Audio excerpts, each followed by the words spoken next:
ఆంధ్రామిక్స్.com మిమ్మల్ని స్వాగతిస్తున్నది. జూబ్లీహిల్స్లోని అన్నపూర్ణ స్టూడియో మద్రాసు నుండి హైదరాబాద్కు వచ్చాక నాగేశ్వరరావు తన భార్య పేరుతో జూబ్లీహిల్స్లో నిర్మించిన స్టూడియో. ఒకప్పుడు కొండలు గుట్టలుగా ఉండేవి ఈ ప్రాంతమంతా. రాష్ట్రంలో సినీ పరిశ్రమ అభివృద్ధి చేయడం కోసం అప్పట్లో ప్రభుత్వం చౌకగా ఎకరాలకు ఎకరాలు ఇచ్చేసింది. అక్కినేని వ్యాపార అభివృద్ధికై ఆలోచించిన ప్రభుత్వం ఎంతో కొంతమందికి ఉపాధి అవకాశాలు దొరుకుతాయని ఉద్దేశంతో స్థలాన్ని ఇచ్చింది.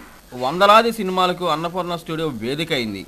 స్టూడియో నిర్మాణం తర్వాత జూబ్లీహిల్స్లో కాస్ట్లీ ఏరియాగా మారిపోయింది. అది ఎంతగా అంటే కోట్లు పెడితే కానీ స్థలం కొనలేనంతగా. కారు చౌకగా స్థలం దక్కించుకున్నారు, కోట్లు సంపాదించుకున్నారు.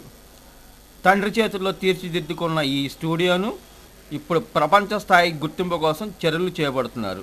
అక్కినేని నాగార్జున ఇక్కడ ఇంటర్నేషనల్ ఇన్స్టిట్యూట్ని ఏర్పాటు చేశారు. అది కూడా 1-2 ఎకరాల్లో కాదు, ఏకంగా 22 ఎకరాల సుశాల విస్తీర్ణంలో. అంతేకాదు ప్రపంచ స్థాయి సంస్థలతో టైప్ చేసుకున్నారు. అంతా బాగానే ఉంది. ఇది అంతా ఎవరి కోసం, దీనివల్ల ఎవరికి లాభం?